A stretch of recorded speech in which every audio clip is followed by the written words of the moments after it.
This is the Global Podcast Network, where executives and professionals connect, share, and inspire. Stay tuned for the conversations that drive success.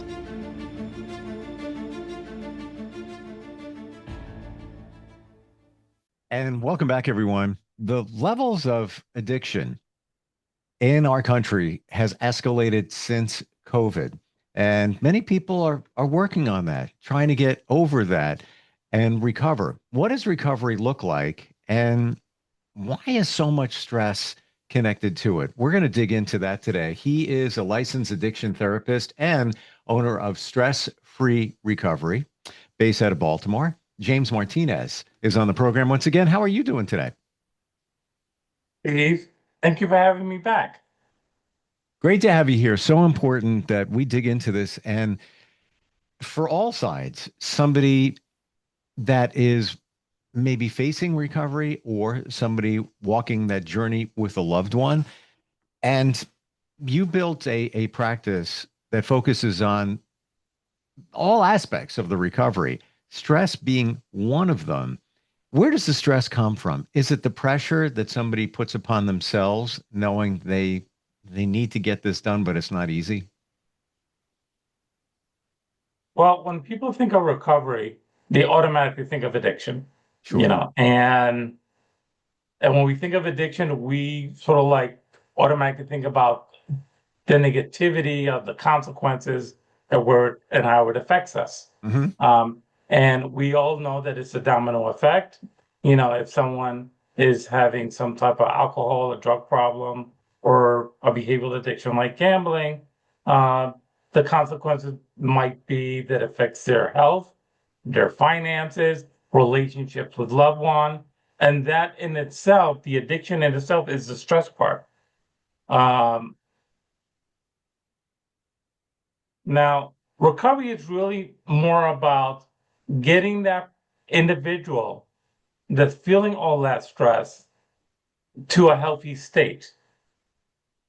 Because right now, whatever behavior that they're doing is considered unhealthy. And when you're engaged in that unhealthy lifestyle, naturally you have medical problems, you have psychological problems, you might feel lost, burnout, and just chronic stress, especially if you don't know what is the correct path that a person needs to do in order to make this recovery journey. Now, what does recovery look like is that, recovery is more about trying to help the individual become more self-aware. Because in the addiction, you're an autopilot. You started off innocently, usually sort of like an activity that's starting to feel pleasurable, releasing a lot of dopamine, neuroplasticity. But then the activity starts to become more like autopilot. And if you're trying to recover from it, part of that is learning to change your thinking, but also learning how to be honest with yourself. Starting to recognize, hey, this particular thing that I'm doing is causing problems to myself, to my loved ones, and I need to become honest in recognizing what are my personal triggers as well, and what is my journey. So when you're stressed, you're in that constant fight or flight mode. That adrenaline, that cortisol, and then the body doesn't know when to relax. And recovery, especially in the early stages, can be heavily stressful because most individuals, especially family, those impacted by the addicted one, will always seem to think that recovery is linear. So, hey, you went to treatment, so now he should be better. But when the individual is actually trying to work on change, but the family member doesn't see that immediate change, the family member might actually cause more stress on the person trying to recover because they may still think that, well, I don't trust him. Is he still doing this activity behind my back? There's stress right there for the person that's recovering. Yes. Major. And sometimes that stress from the family member who actually wants the person to recover, but still doesn't trust them, actually may encourage the individual, if he's not honest with himself, to go back out and use. Well, if they're just going to fight with me and they think I'm using, I might as well just go out and use. Yep. Yeah, just what you're saying. I know someone connected to someone through someone else, and just the situation you're describing, where he got recovered. He went through recovery, took a job in another state, and that's kind of, his occupation. And his wife, family thinking, well, what's going on? We don't see him for 4 days, and he may be fine. And I believe just what you're saying, and I don't know the full story, but I believe the pressure of that got to him to the point where he made a phone call and his wife drove for hours and picked him up and brought him home. I think it was the stress and the pressure, just very much similar to what you're describing. And this was literally 2 months ago. This took place. And he was in a treatment center for at least a month, prior to all of this, and looked like things were getting better. He's back at the job now again. But I think it's the stress, just what you're saying. That's a big part of it. We don't see that on the other side. No, but I'm glad you pointed that out, because when we're in our active addiction, we sometimes have the misconception that we're only affecting ourselves. But we go to a rehab, like the gentleman that you described. They go out for 30 days to try to change their thinking and all that. But guess what? The family member generally is not getting any help for their stress. True. Or their way of thinking. So now the individual comes home, and in many cases they'll come home thinking, well, oh, everything's going to be great now. In fact, they may even throw a party for me when I get back. And when they come back home, they still feel animosity from the family members. Yep. And the thoughts start to cross the individual mind. Well, why did I do this in the first place? Nothing's changed at home. But the reality is something did change. The individual changed, but there's still an unhealthy dynamic at the home. So sometimes in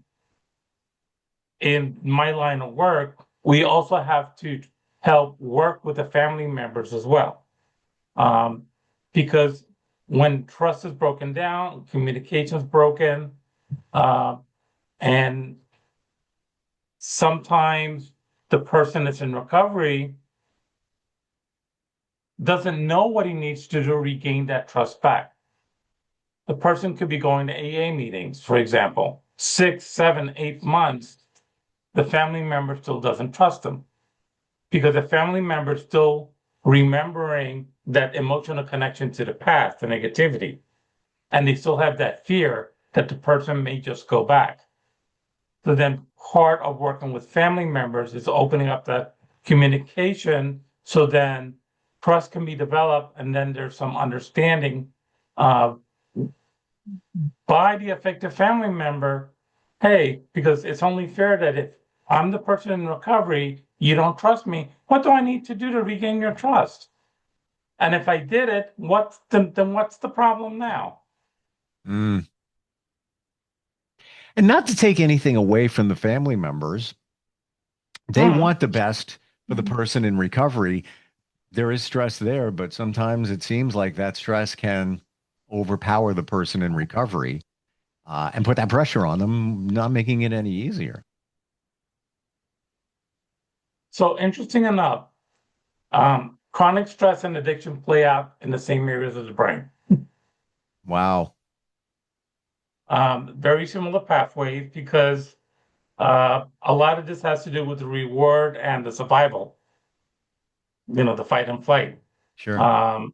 So when you're stressed, your brain is looking for relief, and if you don't have like the healthy recovery tool, then you're looking for the quick fix, which is whatever their addiction of choice is. Yep. And sometimes they may decide, well, I don't want to drink again, but let's say they go to rehab for drinking, and I'm not going to drink again, but they still don't know how to handle a chronic stress, so they pick up a different vice to replace it. Not intentionally, but they sort of develop a second coping skill, because the issue is learning how to really deal with the stress that comes with the recovery, where many people focus on just the recovery and not so much the stress that comes along with it.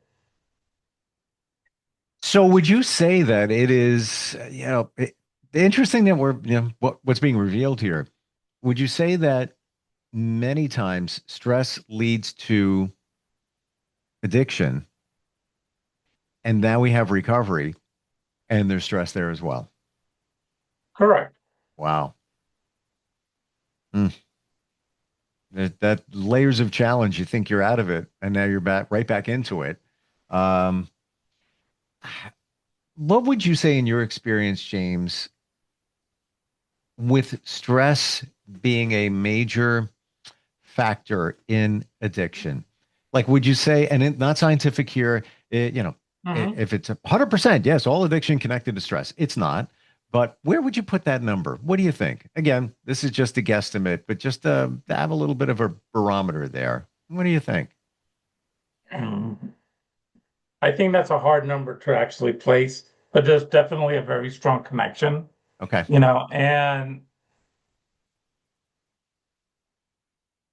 And the thing about recovery, is that you need to learn how to retrain yourself on how to deal with the stress and emotion. So let's talk about stress in general real quick. So there are usually two triggers for stress. An external trigger, like even for you, in your line of work, an external trigger for stress might be time management, time constraints, if you're not feeling well, tech issues, tech issues, so on and so forth. Yeah. But then there's the internal ones. And so the internal triggers are like a lot has to do with the self-talk. So certain expectations that aren't realistic, either for yourself or someone else. Sure. Or a lot of negative thinking, and you sort of like put yourself down. And this, I don't experience this, but I could imagine that some would. Maybe feeling in what I do, maybe I'm not prepared. I don't think I'm prepared. Your brain is like bouncing all over the place. I'm not really prepared for this. And you think, well, I'm not going to do as well as I should do because I'm not prepared. And that's a negative monkey chatter, if you will, just all, going around in your head. I like that term, monkey chatter. I call it the monkey brain sometimes when we have all that self-talk. Yeah, you know what it was? I was at the zoo. I was at the zoo once. You see them like thoughts. Yeah. If you picture that in your head, it's like you can't focus on anything else except hearing the monkey chatter. So there is such a thing as the monkey brain, and the monkey brain is when you're again under stress. Your thoughts can just jump from place to place. Yep. You're thinking of something, and then now you jumped into something else, and those are a lot of signs of internalized stress. Yep. 100%. Yeah. And I have to believe we all have it to a level. Some of us manage it better, but I believe that we're all, thinking about things all the time and some, a lot of negative thoughts going around. So in my line of work, we we try to look on trying to help the person manage the stress as well in their recovery process. But in order for them to do that, first they need to be honest with themselves.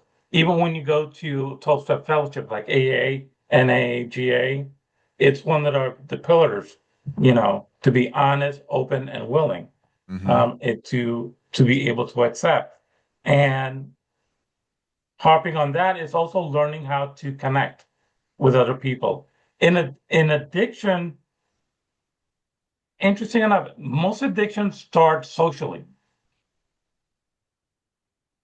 But as it starts to progress, it becomes more and more solitary. So you could be someone that's very social, very outgoing, but as you start to become more and more of a closet drinker, for example, some of your social skills start to become dull.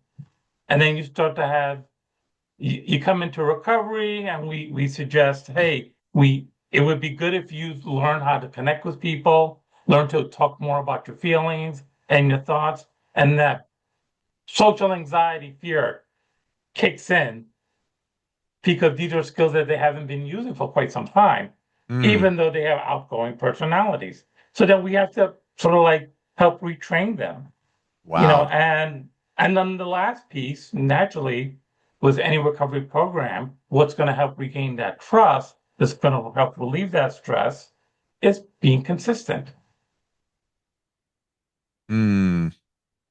I got to tell you, James, I'm seeing the stress aspect of this in a whole different way. Never realized it. Never realized how much stress somebody who is in recovery, even what drove them to addiction, it's big. Had no idea. So in order to get them to learn to manage the stress, so it may be to get them to learn how to use self-care habits, learn about more about meditation, mindfulness. In other words, learning how to uh, challenge their negative thinking and replace it with a lot of positive affirmations, positive distraction, picking up new hobbies. Um, Because for someone in recovery, even just being alone at home, quiet Sunday afternoon, they're bored. Boredom for them becomes very stressful because in their boredom, they used to go back out and do this. Oh, so they feel out of place.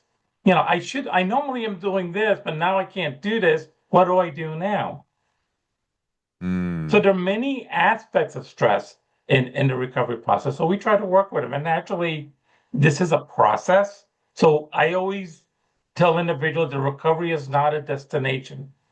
Recovery is really more like a journey, Sure. and it's a journey of growth, if you want to look at it this way.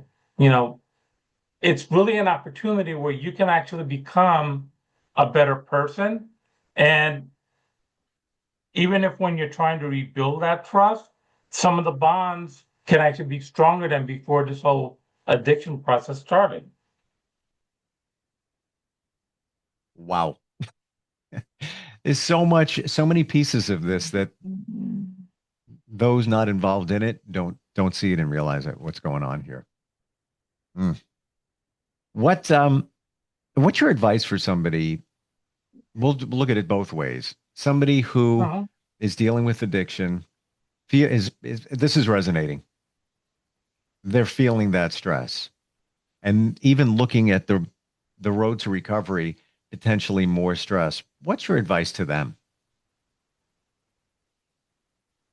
So if they're feeling, so let me just make a clarification Sure. because some individuals confuse stress with anxiety and so very similar. But stress is really when you're feeling all of that in the moment. And anxiety really is when you're sort of like projecting it in the future. Gotcha. And stress can lead to anxiety. But understand that, they didn't get into their situation overnight. They won't get out of it overnight, but there's hope. I always let individuals know, and I don't sugarcoat this, there's some work to be done. Because we're talking about change, and some individuals, they get scared of change, you know. Who does in any situation? Like changes, we're wired to stay the same, consistent, because it's safe, right? Right. But the good news is, what I would tell that individual is they don't have to do this by themselves. That's why someone like us are here to try to help them with that journey, to help them develop those tools along those journey. And when challenges come along, because challenges are still going to come along in that transitional phase in your ways you're dealing with environmental triggers with the family, going back to work, maybe trying to regain healthier habits, lifestyle habits, whether it be some exercise, developing spirituality, whatever works for them, because this is not a one-size-fits-all approach.